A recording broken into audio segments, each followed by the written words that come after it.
आज 3% का इजाफा है, 393 के आसपास का लेवल है। और इसमें खबर यह है कि एयरटेल, भारतीय एयरटेल बोर्ड ने मंजूरी दी है कि 5% एडिशनल स्टेक जो है वो इंडस टावर में एक्वायर करेंगे, जिसके बाद एक अच्छा मोमेंटम आज सुबह से ही इस स्टॉक में बना हुआ है। दूसरा स्विगी 2.25% का इजाफा है, 412 के आसपास का लेवल है। अमोल सर, दोनों ही स्टॉक्स पे आपका व्यू?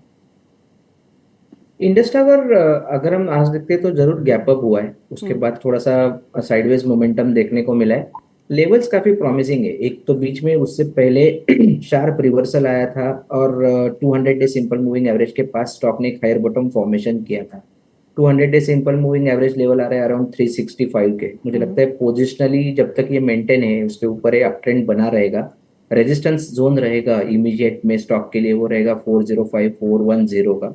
और दूसरा आपने पूछा था स्विगी के बारे में। जी। स्विगी में अगर हम देखते हैं तो थोड़ा सा सेटअप बदला है। जो एक पहले अगर हम देखते थे consistently stock higher bottom formation बना रहा था, अब थोड़ा सा सेटअप डिस्टर्ब होता हुआ शॉर्ट टर्म में देखने को मिल रहा है। करेक्शंस भी आ रहे हैं तो काफी शार्प आ रहा है और बाउंस बैक लिमिटेड देखने को मिल रहा है। अभी भी अगर हम देखते हैं तो 50 और 20 डे सिंपल मूविंग एवरेज के नीचे स्टॉक कंफर्टेबली ट्रेड हो रहा है। मुझे लग रहा है ये बाउंस बैक ही है, बाउंस बैक कंटिन्यू रहेगा। और on the higher side immediate resistance zone रहेगा 425 430।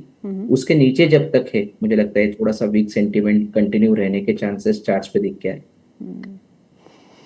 आज एसबीआई के भी Q2 अर्निंग्स है क्रांति सर, तो एसबीआई आज थोड़ा बहुत मुनाफा वसूली देख रहा है। बहुत ही अच्छा एक मूव हम इस स्टॉक में देख चुके हैं। सो नतीजों से आपकी क्या उम्मीदें हैं? एक चीज गीतू जी, फिनेंशियल्स काफी अच्छा इंटरेस्टिंग लग रहा है अभी।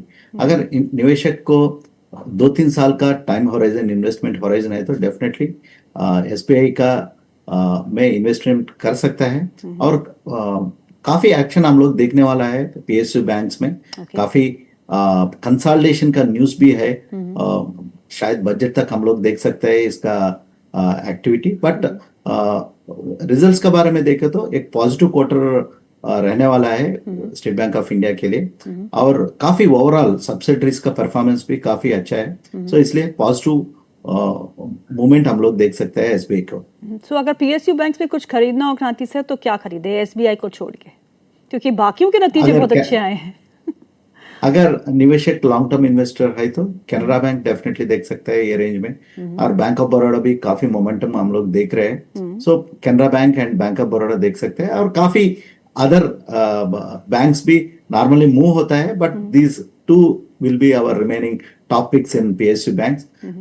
एक चीज है, बजट तक काफी एक कंसोलिडेशन और any kind of foreign investors का allowing foreign investors to invest in PSUs also एक न्यूज आने का चांसेस है। So it's an interesting theme to watch for PSU banks till next budget. Amol sir, lots of action in oil and gas space. आप MRPL को देखिए, 5% ऊपर है। BPCL 1% ऊपर है। एचपीसीएल 1% ऊपर है। आईओसी में बहुत अच्छे मोमेंटम के बाद आज भी स्टॉक हरे निशान में कामकाज कर रहा है। ये स्पेस आपको कैसा लगता है? शॉर्ट टर्म में काफी शार्प बाउंस बैक देखने को मिला है। एमआरपीएल की अगर हम बात करेंगे तो 140 150 के रेंज में चलता था। यही एक 4-5 ट्रेडिंग सेशन में 175 तक रैली कर गया और सेटअप भी काफी हद तक इम्प्रूव हुआ है। Not only for the daily charts, weekly charts पे भी एक काफी प्रॉमिसिंग ब्रेकआउट देखने को मिला है। मुझे लगता है मोमेंटम चेस करना रिस्क टू रिवॉर्ड के हिसाब से थोड़ा सा रिस्की है, बट जो भी चेस कर रहे हैं उनके लिए, एक ट्रेंड फॉलोइंग ट्रेडर्स के लिए एमआरपीएल के लिए सपोर्ट लेवल रहेगा 170 और उसके बाद 165। जब तक 170 165 के ऊपर एमआरपीएल है, ये सेटअप कंटिन्यू रहेगा। ऑन द हायर साइड जो इमीडिएट रेजिस्टेंस रहेगा एमआरपीएल के लिए वो रहेगा 185 और 190 का। आईओसी, बीपीसीएल, एचपीसीएल अगर हम देखें मोर और लेस काफी सेम मोमेंटम है। आईओसी में भी कंसिस्टेंटली अप ट्रेंड बना हुआ है, ब्रेकआउट कंटिन्यूएशन फॉर्मेशन है।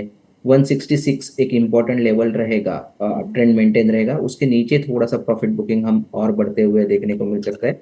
और एक बीपीसीएल में अगर देखता हूँ तो बीपीसीएल में भी काफी सिमिलर फॉर्मेशन है। मोमेंटम को अगर चेस करना है तो 365 के स्टॉप लॉस के साथ कर सकते हैं। क्रांति sir, FMCG space is completely lethargic, मतलब डेड स्पेस हो गई है। क्योंकि जीएसटी के बाद जितनी हमने चर्चा कंजम्पशन को लेके, एफएमसीजी को लेके करी, उतनी किसी और सेक्टर को लेके नहीं करी होगी। लेकिन बाकी sectors are doing well, but FMCG is lying very low. क्या करना चाहिए इस स्पेस में? गीतू जी, आप सही कहा है, बहुत काफी एक्सुबरेंस था जीएसटी का वजह से एफएमसीजी स्टॉकों में। बट लेकिन एक चीज गीतू जी, वो जो रिजल्ट्स मोमेंटम काफी मिस हो चुका है ये क्वार्टर में, बट लेकिन आने वाला क्वार्टर में हम लोग देख सकता है एचयूएल, कोलगेट, ये सब हम लोग देखे तो रिजल्ट्स मोमेंटम काफी सोबर है, काफी फ्लैटिश काइंड ऑफ मोड में चल रहा है। इसलिए मार्केट का तरीका भी अभी फिलहाल एक कंसोलिडेशन फेज चल रहा है, इसलिए एफएमसीजी स्पेस भी एक कंसोलिडेशन फेज पे चल रहा है। गीतू जी, एक चीज ध्यान पे रखना है, एक कंप्लीट एक डाइवर्जेंस चल रहा है अभी एफएमसीजी स्पेस में। इन्वेस्टर का बिहेवियर काफी चेंज हो गया है। So FMCG companies, the listed ones, okay, उनका प्रोडक्ट पोर्टफोलियो भी चेंज करने का समय आ गया है इंडिया में। सो इसलिए रीजनल प्लेयर्स और ऑर्गेनिक प्लेयर्स काफी डोमिनेट कर रहा है बॉटम ऑफ द पिरामिड में एफएमसीजी स्पेस में। सो इसलिए हम लोग लिस्टेड स्पेस में हम लोग काफी एक कंसोलिडेशन जैसा अर्निंग्स क्वार्टर हम लोग देख चुका है। एक पतंजलि जैसा स्टॉकों में देखे तो काफी डिफरेंट एक्शन हम लोग देख रहे हैं, पॉजिटिविटी देख रहे हैं। So the time has come for FMCG companies to reinvent themselves and take a different perspective in the products are concerned. Amol sir, capital market से जुड़ी हुई कंपनियां like AB capital, Samman capital, उसके बाद MCX, Bombay stock exchange, CDSL, इन stocks में कुछ पसंद है आपको? आई थिंक एबी कैपिटल या सम्मान कैपिटल, उनके फॉर्मेशंस काफी प्रॉमिसिंग है। और अभी नहीं, ये कंसिस्टेंटली स्टॉक 2 या 3 महीने से अगर हम देखेंगे तो एक अलग ही मोमेंटम में चलते हुए हमने देखे हैं। काफी अप ट्रेंड जो है वो काफी प्रॉमिसिंग लग रहा है। करेक्शंस भी इतने कोई बड़े कट्स ओवरबॉट होने के बाद भी नहीं दिख के आ रहे, ब्रेकआउट्स भी आ रहे तो भी कंफर्टेबली उसके ऊपर सस्टेन होते हुए हमने स्टॉक देखे। सो लार्जली मुझे लगता है कि एबी कैपिटल और सम्मान कैपिटल, इनके सेटअप्स काफी प्रॉमिसिंग है चार्ट्स के ऊपर। पोजिशनल ट्रेडर्स के हिसाब से देखा जा सकता है, क्योंकि इंट्राडे में इतना मोमेंटम नहीं है, बट पोजिशनल सेटअप काफी प्रॉमिसिंग है। एबी कैपिटल के लिए लेवल रहेगा 310 का, ये जब तक ब्रेक नहीं होता आई थिंक ये सेटअप कंटिन्यू रहेगा। सम्मान की भी बात करेंगे तो सम्मान में भी एक अच्छा खासा रैली हुआ है, ये क्वार्टर में अभी तक 16% रैली हुआ है और हायर बॉटम फॉर्मेशन स्टॉक ने मेंटेन रखा है। जो चेस करना चाहते हैं, ट्रेंड फॉलोइंग है, उनके लिए 175 एक क्रूशल सपोर्ट जोन रहेगा ऑन द हायर साइड। कहीं ना कहीं ये स्टॉक वापस से अपना जो रेजिस्टेंस जोन है 200 प्लस का, वो कहीं ना कहीं क्लियर करता हुआ देखने को मिल सकता है। और तीसरा आपने पूछा था बीएसई थोड़ा सा फंसा हुआ है, एक बाउंस बैक काफी शार्प आया और उसके बाद कोई बड़ा एक्टिविटी नहीं दिखा 2 वीक से, रेंज में फंसा हुआ है। रेंज ब्रेकआउट का इंतजार रहेगा। On the higher side resistance है 2600 का, और on the flip side support side पे अगर मैं देखता हूँ तो 2400 प्रॉमिसिंग सपोर्ट है। वो अगर ब्रेक होता है तो शायद प्रॉफिट बुकिंग और बढ़ता हुआ हम बीएसई में देख सकते हैं। ऑटो स्पेस में भी अभी तक जो नंबर्स आए वो ठीक ठाक ही रहे। आज एमएनएम के नंबर्स हैं, महिंद्रा एंड महिंद्रा के, उन नंबर्स को लेके आज थोड़ा बहुत दबाव में स्टॉक है, लेकिन एक अच्छा मोमेंटम भी हम इस स्टॉक में पहले देख चुके हैं, पूरे ऑटो इंडेक्स में देख चुके हैं। सो क्रांति सर, ऑटो स्पेस में इस समय आपको क्या पसंद है? एमएनएम के नतीजे भी हैं, नतीजों से पहले और उसकी एक्सपेक्टेशंस क्या है? गीतू जी, अगर हम लोग ऑटोस का बारे में बात करें तो काफी इंटरेस्टिंग मोमेंटम बिल्डअप हो चुका है। और मेरा हिसाब से ऑटो स्पेस में अभी इधर से भी एक 15-20% का रैली आने का संभावना है। और ऑटो एक्सेलरेटर्स में स्पेस भी बहुत इंटरेस्टिंग दिख रहा है। एक ग्लोबल स्पेस में भी एक मोमेंटम पिकअप हो रहा है। अभी फिलहाल हम लोग देखें तो जियोपॉलिटिकल इश्यूज कम होने का बाद इंडिया में तो देखें तो अगर मैं कल 2-3 डीलर्स से बात कर रहे हैं, एंट्री लेवल कार्स का जितना डिमांड है they are not able to deliver on time also. So इतना मोमेंटम हम लोग देख चुका है। फिलहाल वो मोमेंटम एंट्री लेवल में फर्स्ट टाइम लॉन्ग गैप का बाद एंट्री लेवल कार्स में बहुत मोमेंटम हम लोग देख रहे हैं। Even companies also not expected entry level cars में इतना मोमेंटम आने वाला बोल के। सो फिलहाल एंट्री लेवल का सेगमेंट्स में हम लोग देखें तो एक्शन रहता है मारुति और हुंडई मोटर्स में। जैसा Mahindra and Mahindra is by and large more for mid segment and utility vehicles and SUV they call. Okay, these are the segments of for Mahindra and Mahindra. So फिलहाल Maruti में Maruti and Hyundai Motors, these are our two long-term bets. One can add also after the demerger of commercial vehicles are concerned, Tata Motors. But Tata Motors में क्या है, एक Jaguar Land Rover का still एक overhang है China में क्या हो रहा है, और recent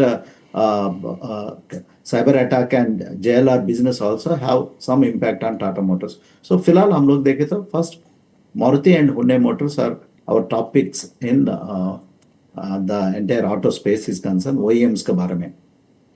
जी, Amol sir, city union bank के स्टॉक को देखेंगे 6.5% ऊपर है, नतीजों के बाद पंख ही लग गए हैं. आई थिंक इस बार जो नतीजों के बाद पंख लगे हैं वो सिर्फ PSU बैंक के ज़्यादा लगे हैं और प्राइवेट सेक्टर बैंक्स के जो छोटे और मंझोले बैंक हैं उनके ज़्यादा लगे हैं.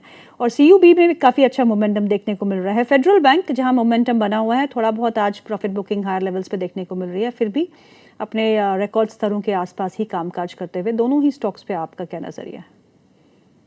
दोनों ही चार्ट के फॉर्मेशंस काफी प्रॉमिसिंग है मीडियम टर्म के हिसाब से. अगर आप वीकली में भी देखोगे तो कंसिस्टेंटली स्टॉक में जो अप ट्रेंड बना हुआ है उसी को कंटिन्यू किया है. डेली चार्ट्स पे भी देखोगे तो भी काफी प्रॉमिसिंग एक्टिविटी है. अराउंड 200 के आसपास अगर मैं CUB का बात करूँ कब का, तो बॉटम बना था, उसके बाद स्टॉक ने एक डिसेंट अप ट्रेंड बना के रखा है. आज उसका एक्सटेंशन हुआ है जो रिजल्ट इम्पैक्ट परहैप्स है 6.5% गैप अप के साथ खुला है. बट अभी भी एक मुझे ऐसा लगता नहीं कि कोई बड़ा करेक्शन ट्रिगर होने के चांसेस चार्ट्स पे इमीडिएट में दिख गया है.